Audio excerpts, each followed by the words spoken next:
धन्यवाद सभापति महोदय। मैं आपका आभार प्रकट करता हूँ और अपने पार्टी का जिन्होंने मुझे बोलने का अवसर दिया। मैं बधाई देता हूँ श्रीमती निर्मला सीतारमण जी को, माननीय वित्त मंत्री जी को, जिन्होंने 7वां लगातार बजट दिया है। ये केवल केंद्रीय बजट नहीं, ये जन भावनाओं का बजट है, इसलिए मैं उनको बहुत बहुत इसके लिए बधाई देता हूँ। अगर आप बजट की ओर देखेंगे, इसकी भूरी भूरी प्रशंसा सब तरफ से हुई, लेकिन एक नेता ने यहाँ खड़े होकर जिस तरह से पहले कटाक्ष किया कमल पर, ना जाने कमल से उनको क्या विरोध है, लेकिन कमल के लिए, कमल का अगर शब्द का प्रयोग राजीव नाम के लिए भी किया जाता है, कमल के फूल को अगर राजीव कहेंगे तो वो भी है, लेकिन कहीं ना कहीं कमल को बुरा दिखाने का प्रयास किया गया। अरे भाई, ये बात सही है कि हमारा चुनाव चिन्ह कमल का फूल है और जनता ने तीसरी बार लगातार हमें सत्ता में बिठाने का काम किया है, लेकिन केवल ये कमल का फूल नहीं, इन्होंने अपमानित कुछ और करने का काम भी किया और मैं उसका थोड़ा उल्लेख यहाँ पर जरूर करना चाहता हूँ। ये कमल, इससे जुड़ा हुआ नाम राजीव भी है और राजीव आप जानते हैं किसका नाम है, आप सब जानते ही हैं, तो क्या उनको भी बुरा समझते? क्योंकि इन्होंने कहा, इन्होंने राजीव को हिंसा के साथ जोड़ने की बात कही, कमल को हिंसा के साथ जोड़ने की बात कही, लेकिन मैं कहना चाहता हूं मां लक्ष्मी का आसन भी कमल है, हमारा राष्ट्र पुष्प भी कमल है, और जिस पद्मासन मुद्रा में सिंधु सभ्यता में भगवान शिव की पशुपति नाथ के रूप में मूर्ति मिली थी, लोकमान्य तिलक पद्मासन मुद्रा में ही समाधिलीन हुए थे।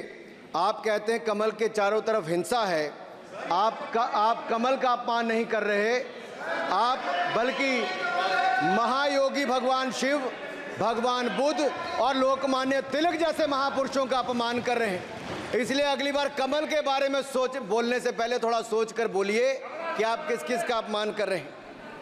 और केवल रील के नेता मत बनिए, मीम्स आपकी खूब बनती हैं, रियल नेता बनने के लिए सच बोलना पड़ता है। और सर, कुछ लोग एक्सीडेंटल हिंदू हैं और महाभारत का ज्ञान भी एक्सीडेंटल है।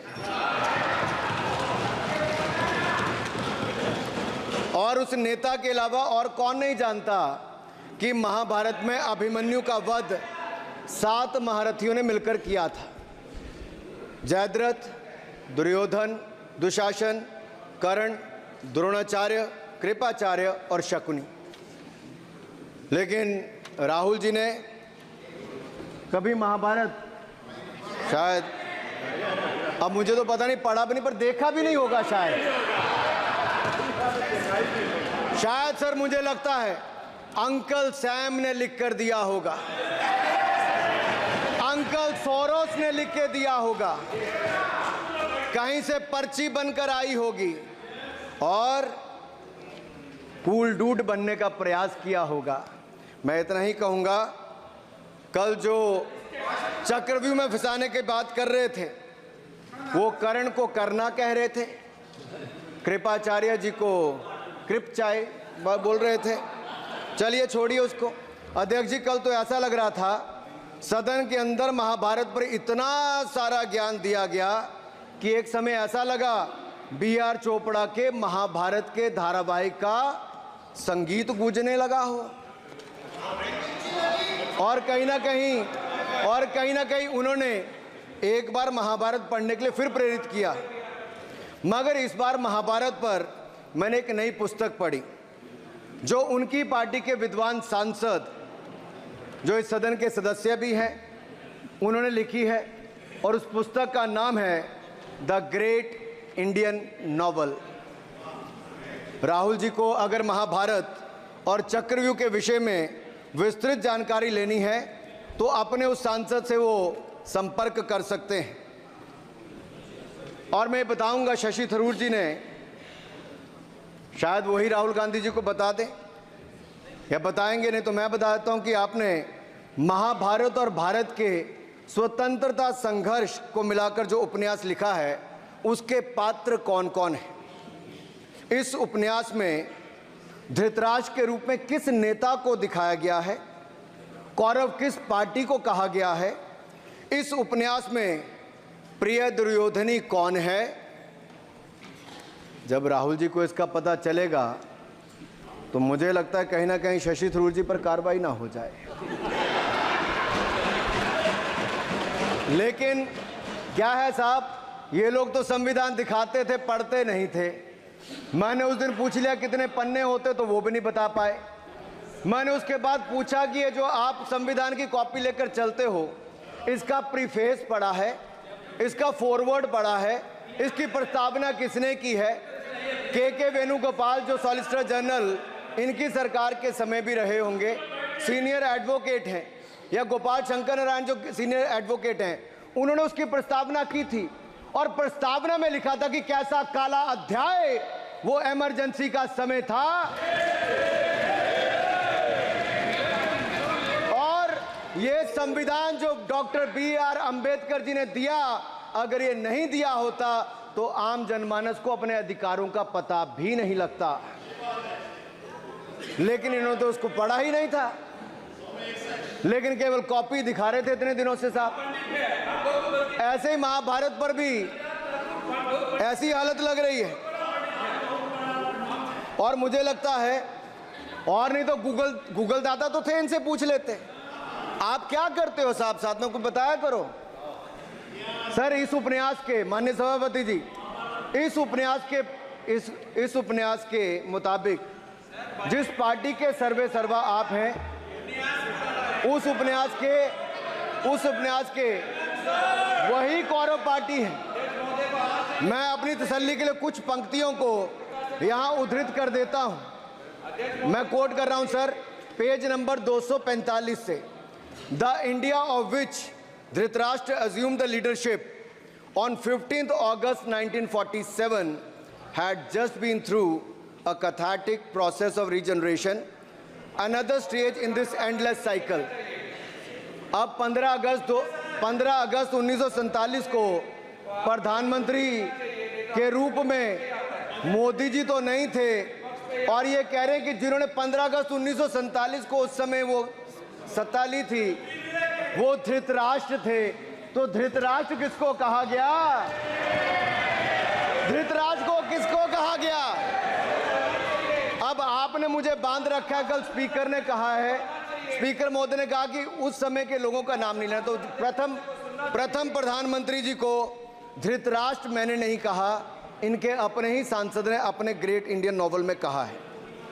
शशि थरूर जी कहाँ हैं? कहीं छिप तो नहीं गए? आज शो कॉज हो सकता है।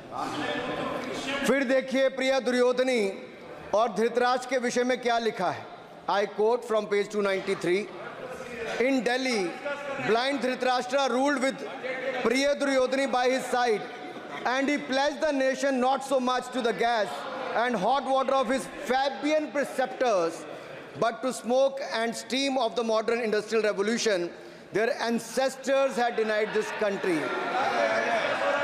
सर, ये सबको पता है कि इस देश के एकमात्र फैबियन समाजवादी कौन थे, और ये फैबियन समाजवादी कौन थे उसके बारे में किसी और ने नहीं, आपके ही सांसद ने लिखा है। अरे वाह, इसमें तो आगे इमरजेंसी की चर्चा भी है, और जिसे इंदिरा गांधी जी ने थोपा था। और इमरजेंसी के लिए का उपयोग किया है। सौगत दादा, you are not Shashi Tharoor, please. ये देश इनकी यातनाओं का सर भुगत भोगी रहा इमरजेंसी के समय, और वो काला खंड, वो काला अध्याय वो देश कभी भूल नहीं पाएगा, जिसने देश के लोगों को कठिन शब्द इमरजेंसी के बारे में भी बताया। सर, तो हम चर्चा कर रहे थे द ग्रेट इंडियन नॉवल के अध्याय 7th बुक की, जिसमें प्रिय दुर्योधनी और उनके प्रिय पात्र शकुनी शंकर डे देश में आपातकाल लगाने की योजना बना रहे थे।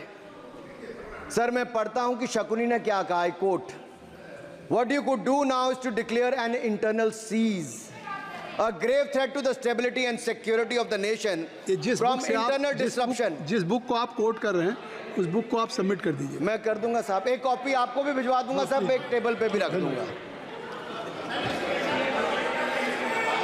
So what you could do now is to declare an internal seize, a grave threat to the stability and security of the nation from internal disruption. No one has ever defined the permissible procedures under an internal seize, which leaves it to more or less up to us to define them, Shakuni added. And the next, sir, from page 366, I quote, not to mention censorship of the press. Press hai?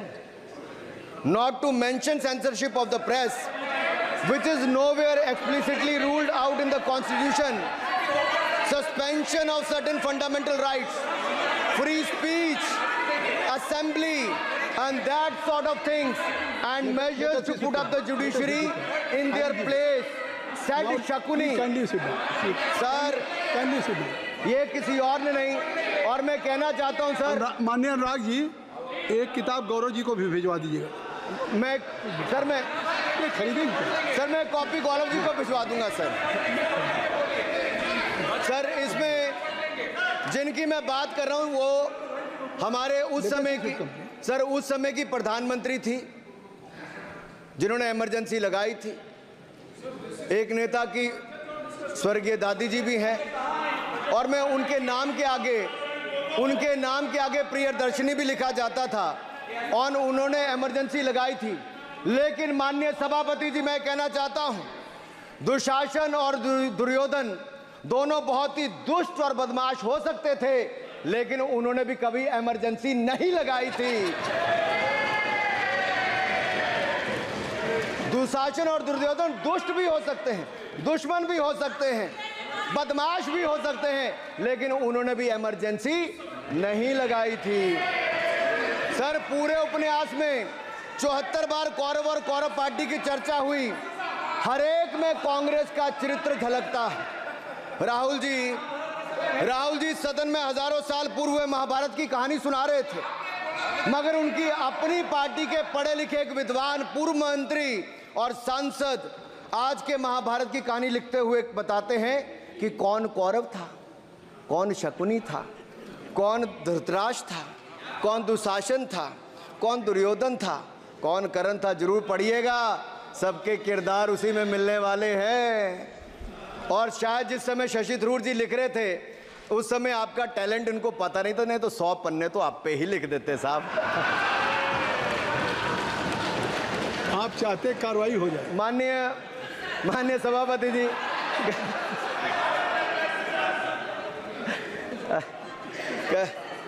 कल जब राहुल गांधी जी चक्रव्यूह पर बहुत ज्ञान दे रहे थे, तो पीछे दो लोग, कुमारी शैलजा जी और दीपेंद्र जी, बैठकर मुस्कुरा रहे थे। अब शायद राहुल जी वो पीछे हंस तो रहे थे, लेकिन आप एक बात जरूर कर लीजिए, चक्रव्यूह के परिप्रेक्ष्य में इन दोनों से बेहतर कौन बता सकता है हरियाणा के चुनाव आने वाले हैं। जान लीजिए कि कौन शकुनी है और कौन अभिमन्यु है, नहीं तो बहुत देर हो जाएगी। आपको एक और सुझाव है, और मैं इतना जरूर कहूंगा, आपने तो कई सारे चक्रव्यूह बनाने का काम किया सर, और जब उस समय किशोर अभिमन्यु पर कौरवों ने युद्ध नीति के विपरीत जाकर प्रहार किया था, तो मैं कुछ कहना चाहता हूं। इतने में पुत्र दुशासन ने पीछे सा था वार किया, निष्प्राण हुए एक गदा से सिर पर था प्रहार किया। मां धरती की गोद में वह आंख मूंद कर सो गया, अंबर का तेजस्वी तारा धूमकेतु सा खो गया। लेकिन कोई तारे का तेज फीका नहीं कर सकता, वीर गति पाकर अमर हुआ हो कभी नहीं मर सकता है। पुत्र सुभद्रा कुरुक्षेत्र में जिसकी अमर कहानी थी, 9 माह में सीखी विद्या जब 16 साल जवानी थी। अब उस अभिमन्यु को जिसने सारे चक्रव्यूह को तोड़ने का काम किया, मैं इतना ही कहूंगा, चक्रव्यूह का प्रसंग छेड़कर आपने अच्छा किया। इस देश ने बहुत सारे चक्रव्यूह देखे, कांग्रेस का चक्रव्यूह सर, इसके 7 किरदार मैं बताता हूं सर। पहला कांग्रेस, सर नाम लेने के लिए मना किया, मैं दूसरी तरह से बोलता हूं। पहला कांग्रेस, दूसरे पहले प्रधानमंत्री NG, फिर तीसरा किरदार आईजी पूर्व प्रधानमंत्री, चौथा RG1 उस समय के प्रधानमंत्री, पांचवा SG, छठवां RG2 और सातवां आप सब जानते ही हैं। आप समझदार हैं, समझ गए होंगे। सर पहले चक्रव्यूह ने देश को विभाजन कराया, पहले चक्रव्यूह ने देश का विभाजन करवाया, और दूसरे जो NG उन्होंने देश को कश्मीर की समस्या दी और चीनियों को भारत की भूमि सौगात में दी, चीनियों को भारत भूमि सौगात में दी। सर तीसरे चक्रव्यूह IG ने, पूर्व प्रधानमंत्री IG ने देश को आपातकाल दिया, इमरजेंसी दी और पंजाब में अशांति दी। चौथे जो RG1 है, RG1 ने बोफोर्स दिया और सिखों का निस्सहार किया। पांचवें जो ऐसी हैं, उन्होंने सनातन धर्म परंपरा के प्रति नफरत का नैरेटिव बनाया, 12 लाख के करोड़ के घोटालों को संरक्षण प्रदान किया, देश की आर्थिक अर्थव्यवस्था को भंवर जाल में फंसाया।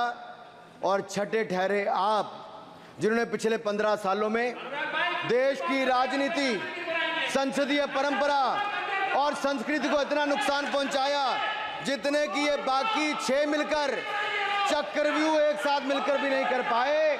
और रही सातवीं, उनका मैं नाम नहीं लूंगा, मैं इतना ही कहूंगा सभापति जी, सातों चक्रव्यूह ने मिलकर देश को गरीबी, भूखमरी, आतंकवाद, कट्टरवाद जैसे अनगिनत दुष्चक्रों में फंसा दिया था।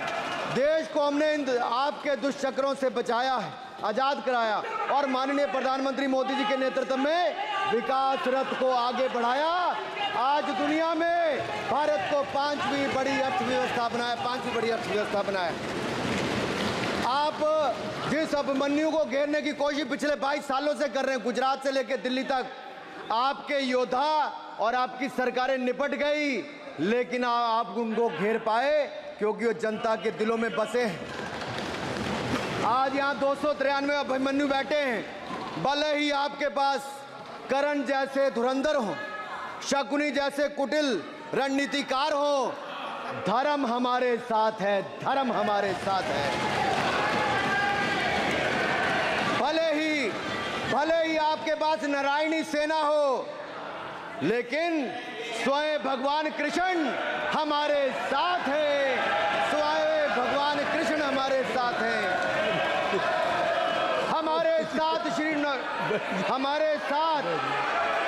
हमारे साथ श्री रघुनाथ तो किस बात की चिंता शरण में दिखाया। माननीय सभापति जी, हमारे साथ श्री रघुनाथ तो किस बात की चिंता शरण में रख दिया जब मात, तो किस बात की चिंता। हमारे साथ तो जनता रूपी रघुनाथ है और आगे भी रहने वाला है। आप देखिए, ये कल से हलवा बांटने की बात कर रहे थे। अध्यक्ष महोदय कांग्रेसियों के कंधे पर सवार होकर सैर करते हैं, जैसे मदारी के कंधे। सर इसको देख लीजिए। माननीय आप असत्य कहें, हम कार्रवाई का हिस्सा नहीं है। असत्य कहें। माननीय सभापति जी, I have already given ruling, mister Venugopal ji, I have given ruling. Please. माननीय सभापति, असत्य के पैर नहीं होते, असत्य के पैर नहीं होते, और ये असत्य अक्सर कांग्रेसियों के कंधे पर सवार होकर सैर करता है। जैसे मदारी के कंधे पर बंदर होता है, वैसे ही राहुल जी के कंधे पर दल होता है। जैसे मदारी के कंधे पर बंदर होता है, वैसे ही राहुल जी के कंधे पर बंडल होता है, जिसे वो रोज यहाँ परोसते हैं। ये बजट पर, सदन पर। माननीय सभापति जी, जिस व्यक्ति को बजट निर्माण की प्रक्रिया का पता ना हो, संसदीय कार्य में रुचि ना हो, मात्र अध्यादेश को फाड़ने का काम किया हो, उससे क्या अपेक्षा की जा सकती है। मैं पूछना चाहता हूँ, हलवा किसको मिला? मैं पूछता हूँ, हलवा किसको मिला? राहुल जी बताइए, हलवे की बात की थी, जीभ घोटाले का हलवा किसने खाया? वो फोर्स घोटाले का हलवा किसने खाया? अंतरिक्ष देवास घोटाले का हलवा किसने खाया? नेशनल हेराल्ड के घोटाले का हलवा किसने खाया? सबमरीन घोटाले का हलवा किसने खाया? अगस्ता वेस्टलैंड घोटाले का हलवा किसने खाया? 2G स्कैम हलवा किसने खाया? कॉमनवेल्थ स्कीम का हलवा किसने खाया? कोयला घोटाले का हलवा किसने खाया? वाल्मीकि योजना घोटाले का हलवा किसने खाया? चारा घोटाले का हलवा किसने खाया? यूरिया स्कैम का हलवा किसने खाया? राहुल जी, हलवा मीठा था या फीका? माननीय सभापति जी, कुछ लोग ओबीसी की बात करते हैं। मैं ये कहता हूं, इनके लिए ओबीसी है। गौरव सुनिए, गौरव बड़ा इंपॉर्टेंट है। आप kindly address to the chair. माननीय सर, इनके लिए ओबीसी का मतलब है only for brother in law commission, only for brother in law commission. और only for brother in law commission के लिए काम करने वाली पार्टी अदर बैकवर्ड कास्ट की बात करती है तो आर्नी को भी पंखे के साथ लटकर आत्महत्या कर लेनी चाहिए। मतलब जिस पार्टी ने अपने पार्टी के अध्यक्ष जो एक पिछड़े वंचित समाज से आते थे, उनको धोती से खींचकर पार्टी से बाहर निकाल दिया हो, उसके शहजादे हमें ज्ञान बांट रहे। अरे साहब, इनको पहले तो एलओपी का मतलब समझना पड़ेगा। ये लीडर ऑफ प्रोपेगेंडा नहीं, लीडर ऑफ ऑपोजिशन है। इसका मतलब लीडर ऑफ ऑपोजिशन है। सर, ये लीडर काइंडली लिसन मी। माननीय अध्यक्ष जी, माननीय अध्यक्ष जी, मैं जवाब आपको दे रहा हूँ। माननीय सभापति जी, माननीय मंत्री जी, एक मिनट चुप सुनिए। माननीय गौरव जी, आप या माननीय सदस्य जो कह रहे हैं, मैं समझता हूं कि माननीय राहुल जी एलओपी, उन्होंने भी बात कही सरकार पे या सरकार के मंत्रियों के लिए नाम लिया, तो उसका जवाब अगर वो दे रहे हैं, अनपार्लियामेंट्री वर्ड जो होगा उसको मैं स्पष्ट करता हूँ। मैं अनपार्लियामेंट्री अनुराग ठाकुर जी। सर, माननीय अध्यक्ष जी, माननीय सभापति जी, आप देखिए, मैं इतना ही कहना चाहता हूं कि अब बंद कर दें, क्योंकि एलओपी का मतलब लीडर ऑफ प्रोपेगेंडा नहीं, लीडर ऑफ ऑपोजिशन होता है। अब संधि है, ठीक है, असत्य, निराधार। जी सर, जी, उसके ठीक है, निराधार है सर। ओबीसी की बात, जनगणना की बात बहुत की जाती है। माननीय सभापति जी, जिसकी जात का पता नहीं वो गणना की बात करता है।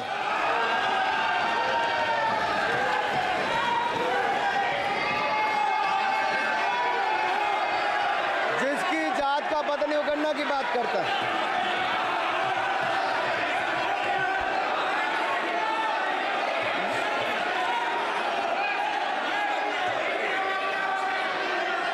माननीय सभापति जी,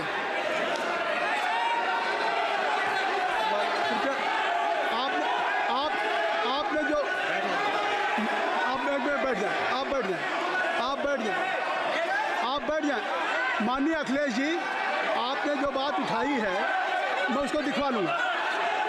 मैं आपकी बात को ले रहा हूँ। उन्होंने जो बात कही है, आप जो विरोध कर रहे हैं, मैं उसको दिखवा लूँगा। आपने जो बात कही उसको मैं दिखवा लूँगा। अनुराग जी, माननीय सभापति जी, कृपया आप लोग बैठ जाएं। आप बैठ जाएं। आप बैठ जाएं। ठीक है। गौरव जी,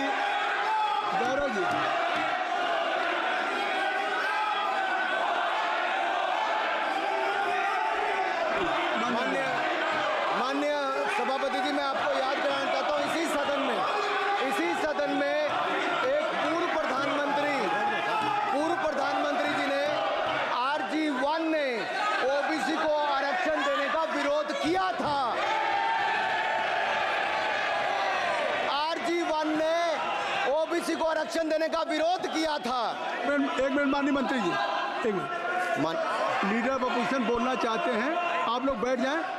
माननीय मंत्री जी की स्पीच माननीय अनुराग जी की स्पीच खत्म हो जाए। बैठे बैठे बैठे। आप लोग बैठ जाएं, मैं आपको सर उन्होंने मुझे इंसल्ट किया, मुझे बोलने दीजिए। उनकी बात खत्म हो जाए। सर उन्होंने इंसल्ट किया मुझे। उसके बाद मैं आपको अवसर दूंगा। नहीं सर नहीं, उनके बाद अवसर दूंगा, आपको अवसर दूंगा। बैठ जाए, आप बैठ जाए, अवसर दूंगा। उनकी स्पीच खत्म हो जाए। प्लीज आप बैठ जाओ। अनुराग जी कल किस को इंसल्ट कर रहे थे? आपको अवसर दूंगा, आपको अवसर दूंगा। अच्छा एक मिनट बैठ जाए, आप बैठ जाए। सर एक मैं क्लैरिटी कर दूं। सर मैंने कहा एक मिनट बैठ जाए आप। सर, एक मिनट बैठ जाए आप सब लोग बैठ जाए। अच्छा आप सब लोग बैठ जाए। चल, अब लीडर ऑफ अपोजिशन को मैं बुला रहा हूँ। अब ये पर is it fair if I am allowed to your leader of opposition? Is it fair? मैं फिर मैं उनको बुला लूँगा। नहीं तो मैं आपको बुला रहा हूँ तो पहले बैठ जाएं। पहले लोग बैठ जाएं। पहले बैठाइए सर। सब लोग बैठ जाएं। पहले सब लोग बैठ जाएं तब मैं आपको अलाउ करूँ। सब बैठ जाएं, मैं आपको अलाउ करूँ। मैं आपको अलाउ करूँगा, सब बैठ जाएं। मैं अलाउ करूँगा। आप मेरी बात सुन नहीं पा रहे। मैं आपको अलाउ करूँगा, पहले सब बैठ जाए। हाउस इन ऑर्डर होगा। गौरव जी आप भी बैठ जाएं। मैं लीडर ऑफ अपोजिशन को अलाउ कर दे रहा हूँ। अगर आप ये कह रहे हैं कि हमें इंसल्ट किया गया, मैं बिल्कुल आपको अलाउ कर रहा हूँ। सर दीजिए सर, बोलने दीजिए सर। मैं आपको बोलने दीजिए सर। ऐसा नहीं सर बोल बोलने दीजिए सर। मैं आपका नाम तो लूँ। राहुल गांधी जी। स्पीकर सर देखिए, जितना मेरा आप लोग इंसल्ट करना चाहते हैं आप खुशी से करिए, आप रोज करिए, मगर एक बात मत भूलिए, जाति जनगणना को हम यहाँ पास करके दिखाएंगे। धन्यवाद। जितना इंसल्ट करना है करिए, मैं खुशी से लूंगा। अरे तो अपनी जाति भी दिखनी पड़ेगी उसमें। आप चुप रहें। श्री अनुराग ठाकुर जी, हमने समय दे दिया, अब आप बैठे। ये तरीका नहीं है, नहीं ये तरीका है। आपको हमने टाइम दे दिया। क्या? आप बैठ चुके हैं, आप बैठ चुके हैं। ये नहीं, आप बैठ चुके। श्री अनुराग ठाकुर जी। सर मुझे लगता था कि इनको भाषण देने से पहले पर्ची आती होगी। हमने आपको लेकिन हर बार इंटरवेंशन के लिए पर्ची आती है अपने बलबूते पर। सर उधार की बुद्धि से राजनीति नहीं चलती है। उधार की बुद्धि से राजनीति नहीं चलती है। यहाँ पर्ची लेने से काम नहीं चलता है। आप बोल के हटते हो, फिर पर्ची आती, फिर बोलते हो। ऐसे कैसे चलता है? माननीय अध्यक्ष जी, माननीय सभापति जी, एक minute. I am not yielding sir. I am not yielding sir. बिठा के आपको बिठाया, बुलाया। अब मैं नहीं करूँगा। मैंने आपको अनुराग ठाकुर जी को बिठा के आपको मैंने समय दिया, तो अब अनुराग ठाकुर जी बोलेंगे। चलिए सर मैं इतना ही कहूंगा, उधार की बुद्धि से राजनीति नहीं चलती है। आजकल कुछ लोगों पर जातिगत जनगणना का भूत सवार है सर। लेकिन मैं इतना कहूंगा सर मैंने क्या कहा था सर माननीय सभापति जी, मैं गंभीर बात कर रहा हूं, ये नहीं सुन रहे हैं। मैंने कहा था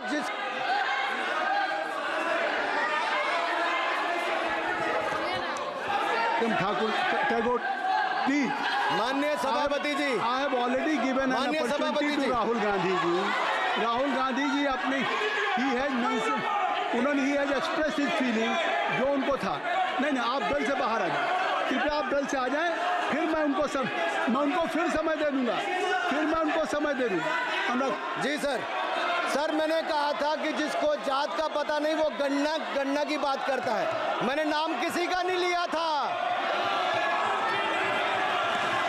सर, नाम तो किसी का नहीं लिया था, नाम किसी का नहीं लिया था, लेकिन जवाब देने कौन खड़े हो गए। सर मैं कहना चाहता हूं माननीय सभापति जी, अगर आप देखेंगे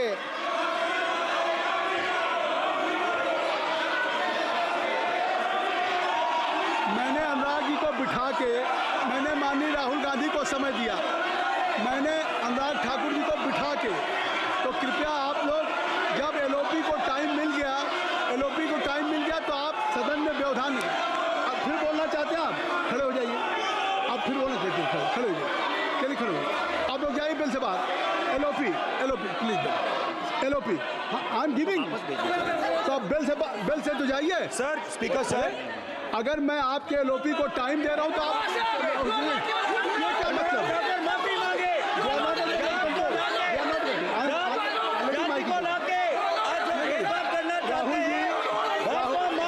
राहुल गांधी जी, हमने आपको समय दिया, अपने मेंबर से कहिए कि बैठे तब तो आप बोलेंगे, बैठिए तब तो बोलेंगे भाई। राहुल गांधी जी कह रहे तब तो बोलेंगे।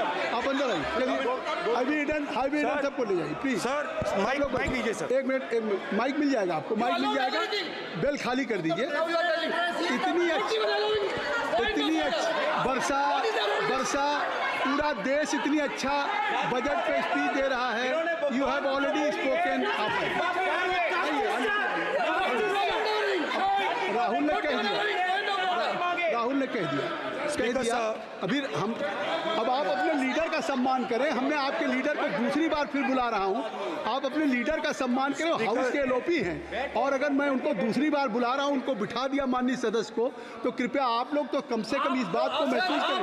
मिस्टर केसी नहीं, please don't be mister Rahul Gandhi, आप लोग बैठिए। राहुल स्पीकर सर, बोलने का मन क्या था? स्पीकर सर, सर माइक नहीं है सर। माइक यहाँ से नहीं जाता। स्पीकर सर, मैं नाम जो ले भी लूंगा, माइक आ जाएगा। स्पीकर सर, जो भी इस देश में दलितों की, आदिवासियों की, पिछड़ों की बात उठाता है, जो भी उनके लिए लड़ता है, उसको गाली खाना ही पड़ता है। और मैं ये सब गालियां खुशी से खाऊंगा, क्योंकि महाभारत की बात हुई तो महाभारत में अर्जुन को सिर्फ मच्छी की आंख दिख रही थी, उसी प्रकार मुझे सिर्फ मच्छी की आंख दिख रही है। जाति जनगणना हम करा के दिखाएंगे। खत्म। आपको जितनी गाली देनी है आप दीजिए, हम खुशी से लेंगे। धन्यवाद। गौरव, धन्यवाद। श्री अनुराग ठाकुर जी, गौरव जी, नहीं गौरव जी, आप देखिए, गौरव जी आपको हमने समय दीजिए। खत्म हो जाएगा सर। श्री राहुल गांधी, खत्म हो जाएगा सर। श्री राहुल गांधी जी, प्लीज। राहुल गांधी जी, ये तय कर ली मुझे जब आप चाह रहे हैं मैं आपको बोलने का अवसर दे रहा हूं। हाँ सर, तो कम से कम गौरव जी आपके बोलने के बाद ऐसी परिस्थिति न क्रिएट करें कि स्पीकर सर, सदन को चलाने की जिम्मेदारी जितनी सत्ता पक्ष की है उतनी प्रतिपक्ष भी है। अनुराग ठाकुर जी ने मुझ पर गाली दी है। नहीं, कोई बात मुझे सब बोलने दीजिए सर। मुझे उनको बोलने सर अनुराग ठाकुर जी ने मुझे इंसल्ट किया है, मगर मैं अनुराग ठाकुर जी से कोई माफी नहीं चाहता हूं। मुझे कोई माफी की जरूरत नहीं है। मैं लड़ाई लड़ रहा हूं। जितनी आपको गाली देनी है मैं आपसे कभी माफी नहीं मांगूंगा। मुझे आपकी माफी नहीं चाहिए।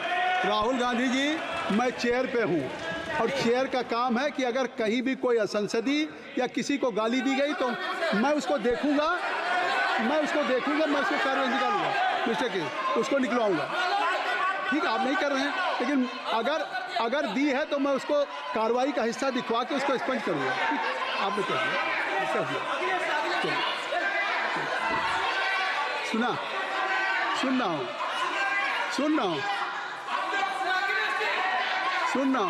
मैं श्री अनुराग ठाकुर जी, माननीय सभापति जी, अखिलेश यादव जी, श्री अखिलेश यादव जी बैठ जाए। श्री अखिलेश महोदय, सभापति महोदय, मैं केवल इतना, आप लोग सभापति महोदय, स्वागत दादा, अभी क्या तरीका? सभापति महोदय, मेरा आपसे केवल इतना निवेदन है। माननीय मंत्री रहे हैं, बड़े दल के नेता हैं, मंत्री रहे हैं, बड़ी बात कर रहे थे। मैं महाभारत, शकुनी, ये सब बातें कह रहे थे, दुर्योधन तक यहाँ ले आई है। मैं केवल सभापति महोदय इनसे ये पूछना चाहता हूँ, आपने जाति कैसे पूछ ली है बताइए बस। आप जाति कैसे पूछ सकते हैं? आप बताएं, जाति कैसे पूछ सकते हैं? आप पूछ के दिखाओ जाति तुम। आप जाति कैसे पूछोगे तुम? कैसे पूछोगे जाति? आप बैठ नहीं, जाति नहीं पूछ सकते आप। आपने कह दिया ना, अब आप हमारी जाति नहीं पूछ सकते। आप हमारी व्यवस्था सुन लें, आप मेरी व्यवस्था सुन लें। कोई सदन में किसी की जाति नहीं पूछेगा। अनुराग ठाकुर जी, मैंने उसको स्पष्ट कर दिया। नहीं, श्री अनुराग ठाकुर जी, माननीय सभापति जी, बात आई। माननीय सभापति जी, उस समय के प्रधानमंत्री स्वर्गीय आरजी वान जी ने यही कहा था कि ओबीसी के आरक्षण का विरोध करता हूं। ये तो सदन में है। आरजी वान ने कहा था कि मैं ओबीसी को आरक्षण का विरोध करता हूं। अब ये तय करें कि वो सही थे या ये सही हैं, और आपकी पार्टी गलत थी कि आप गलत हैं, और वो पिछड़ा विरोधी थे कि आप पिछड़े के पक्ष में हो। और उस समय की पूर्व प्रधानमंत्री आईजी ने कहा था कि जात पर ना पात पर। अभी मैंने तो कहा नहीं सर, उस समय कहा गया था। और इसी तरह से ही कृपया अपना भाषण संक्षिप्त सर, करें। मंडल आयोग की रिपोर्ट हो, काका कालेलकर की रिपोर्ट हो, इस पर कौन वर्षों तक बैठा रहा सर? जवाब देना होगा इनको, कौन देगा जवाब? अगर उस समय उसको लागू कर दिया होता तो आज ओबीसी के अधिकारी भी ज्यादा होते, बाकी भी होते। और यही नहीं सही, इन्होंने दलित के साथ, आदिवासी के साथ, ओबीसी के साथ विरोध किया। ओबीसी कमीशन को तो संवैधानिक दर्जा भी नहीं दिया। अगर संवैधानिक दर्जा दिया तो मोदी सरकार ने आकर दिया है, माननीय अध्यक्ष जी। और मैं इस सदन के लिए पढ़ देता हूं सर। नेहरू जी ने 1961 में आरक्षण के विरुद्ध में लिखा था, I quote, I react strongly against anything which leads to inefficiency and second rate standards. I want my country to be a first class country in everything. The moment we encourage the second rate we are lost. I unquote. ये किसने कहा? देश के पहले प्रधानमंत्री ने कहा। आप उससे सहमत हो कि नहीं सहमत हो बताइए? माफी मांगोगे उसके लिए कि नहीं मांगोगे? कृपया चेयर को आप एड्रेस करें। आप चेयर को एड्रेस करें अनुराग जी। सर मैं इतना ही कहूंगा और समाप्त करें। लहजे में बदजुबानी, चेहरे पर नकाब लिए फिरते हैं वो, जिनके खुद के बही खाते बिगड़े हैं, वो हमारे हिसाब लिए चलते हैं। बहुत बहुत धन्यवाद। नहीं सर, मेरे एक मिनट सर, मैं एक बात क्लियर कर दूं सर। मैंने किसी का नाम लेकर नहीं कहा, लेकिन कोई अपने आप क्यों खड़ा हुआ? मैंने किसी का नाम नहीं लिया था। आप रिकॉर्ड चेक कीजिए सर, आप रिकॉर्ड चेक कीजिए। और सर ये सारी बातें अगर आप देखेंगे, सबका साथ सबका, मैं रिकॉर्ड दिखवा लूंगा। आप दिखाइए सर। सबका साथ सबका विकास हमने किया सर। अगर अल्पसंख्यक के रूप में अगर किसी को राष्ट्रपति बनाया गया तो कलाम साहब को अटल बिहारी वाजपेयी जी की सरकार में बनाया गया। रामनाथ कोविंद जी को एससी समाज से आते थे, राष्ट्रपति बनाया गया तो मोदी जी की पहली सरकार में बनाया गया। एक महिला ट्राइबल को अपनी क्षमता के आधार पर अगर देश का राष्ट्रपति बनाया गया तो द्रौपदी मुर्मू को हमारी सरकार। अगर ओबीसी प्रधानमंत्री है तो आज माननीय प्रधानमंत्री मोदी जी। आज सबसे ज्यादा मंत्री एससी एसटी ओबीसी है तो हमारी सरकार में। सर मैं इतना ही कहूंगा। समाप्त करें सर। मैं 2 मिनट में खत्म। Sir 2 minute. Sir MSP, sir ये एमएसपी की बात कर रहे थे सर। एमएसपी कौन लाया? एमएसपी सर 61 के युग में, उस समय के पहले प्रधानमंत्री जी ने लाए, लेकिन इन्होंने उसको गारंटी क्यों नहीं दिया भाई? 61 के बाद 66 में आप लाए। आप इतने सालों तक क्या करते रहे? क्यों नहीं आपने प्रावधान उसका किया? सर दूसरा मैं कहना चाहता हूं, कर्नाटक में 1200 किसानों की आत्महत्या होगी। 1200 किसानों ने गए आप मिलने के लिए। कितने एससी एसटी ओबीसी थे? कितने एससी एसटी ओबीसी थे? सर वहां के ओबीसी का पैसा, एससी एसटी का पैसा, उनका बजट 34% कर्नाटक में खत्म करके अलग कर दिया गया। पूछा आपने क्या उनसे? कौन किया? और सर यही नहीं, मैं पूछता हूं सर मैं पूछता हूं इनमें से सर। अब आप संक्षिप्त समाप्त करें। आप समाप्त सर एक मैं कहना चाहता हूं सर आप देखिए ओबीसी के लिए आज ओबीसी का कोटा खत्म करके अगर मुसलमान को आरक्षण देने की बात कोई करता है तो आपकी आंध्र कर्नाटक आपके कहने पर वो लोग करने की बात करते हैं। आप यहाँ पे ओबीसी की बात करते हो सर। माननीय सभापति जी, मैं एक बात और कहना चाहता हूँ यहाँ पर। एक बात सर, अग्निवीर की बात कही गई और अखिलेश यादव जी ने मेरा नाम लेके कहा।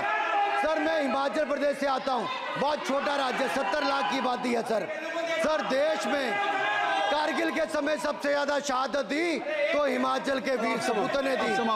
4 परमवीर चक्र विजेता हुए, 2 हमारे यहाँ से हुए। 1 रैंक 1 पेंशन ये बात 40 साल तक इन्होंने दी सर। अगर दी तो प्रधानमंत्री नरेंद्र मोदी जी ने आकर दी। और यही नहीं सर, अग्निवीर योजना में 100% एम्प्लॉयमेंट की गारंटी है और हमारी 100%। सर एक बात अंत में लास्ट बात कह रहा हूँ सर, ये लास्ट है। सर मैं एक बात ही है, आखिरी बात कह रहा हूँ सर, युवाओं के लिए बजट में बहुत कुछ है, नौकरी से लेके इंटर्नशिप से लेके बाकी सब। मैं निर्मला जी को और प्रधानमंत्री जी को बहुत बहुत उसके लिए बधाई देता हूँ। सर स्पेस सेक्टर के लिए 1000 रुपये वेंचर कैपिटल फंड भी दिया गया। सर जिस देश में स्पेस के नाम पर शायद बहुत कम कुछ दिखता था, आज चंद्रयान मिशन की सफलता के कारण दुनिया का पहला देश भारत बना है। सर यही नहीं सर, इनके समय हेमराज का गला रेत कर ले गए थे, वापस नहीं लाए थे, हमने सर्जिकल स्ट्राइक करके अपनी सेना को मजबूत किया है। सर डॉक्टर प्रदीप, स्टार्टअप में सर हम नंबर 1 बने। सर आखिरी लाइन है सर 30 सेकंड सर, आखिरी लाइन सर, ये कहते हैं देश में डर का माहौल। सर मैं इतना ही कहूंगा, डर का माहौल है अपराधियों में, डर का माहौल है भ्रष्टाचारियों में, डर का और भय का माहौल है देशद्रोहियों में, अधर्मियों में, कुकर्मियों में, और सबसे ज्यादा डर का माहौल है देश के दुश्मनों में। सर देश के दुश्मनों में।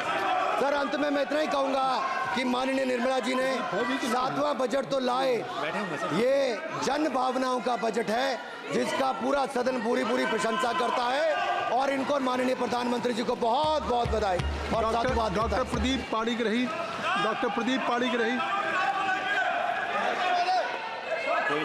डॉक्टर प्रदीप क्या कहना चाहते हैं? शशि थरूर जी। Rule 353. Mr. Premchandran ji. He has not.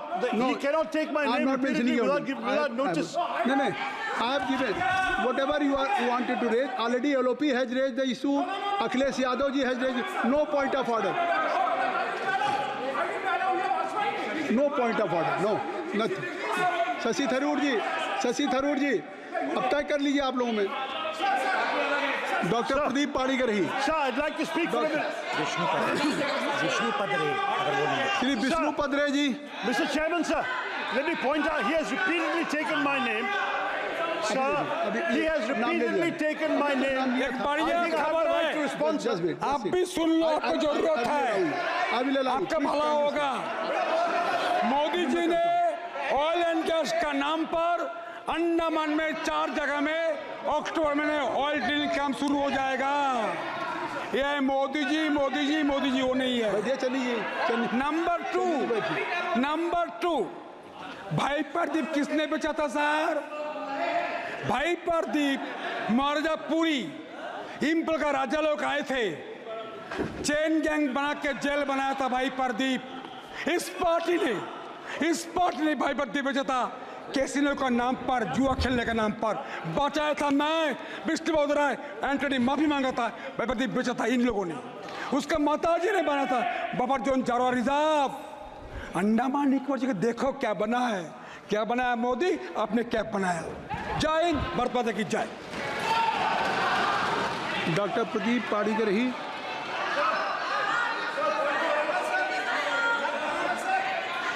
क्या चाहिए बताइए, क्या चाहिए सर? नहीं क्या कोई नहीं है तो छोड़ दीजिए, महामंत्री को खड़ा करते हैं ना, फिर और मंत्री जी को बुला लीजिए। शशि थरूर जी। लो सुन लो सर, ये 353 allegation. Sir, I just want to point out, sir, that under rule 353, the honourable member has no business taking my name repeatedly without providing notice, sir. And the notice was not given.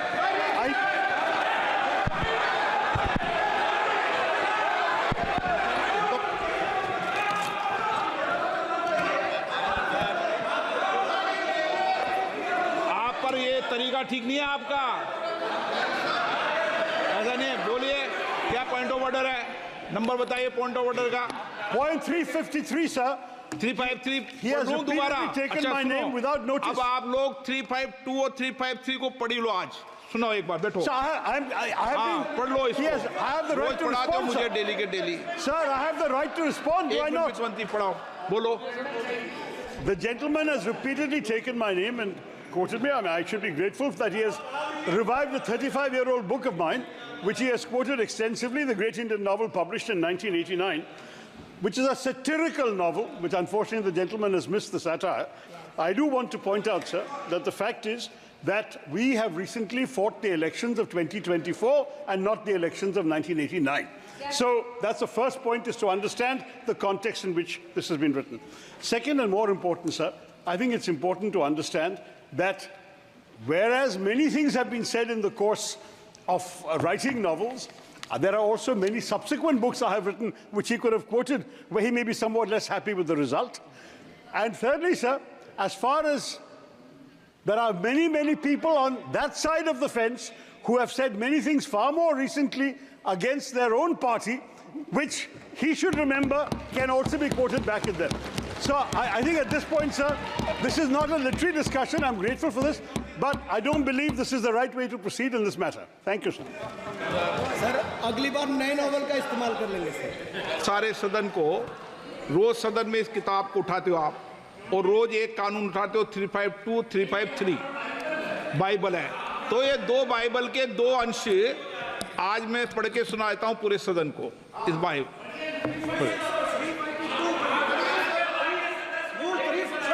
I was raising a point of order at the time of the debate made by Sri Anurag Singh Thakur ji, and the chair has assured me that I will give an opportunity. That is under Rule 356 and read with Rule 353 and also Rule 76. एक minute. Sir, one second.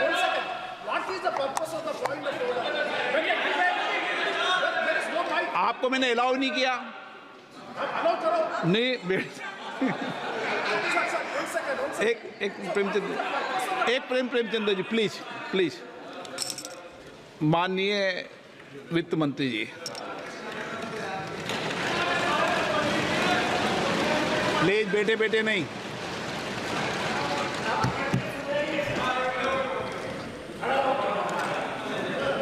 Sir, thank you.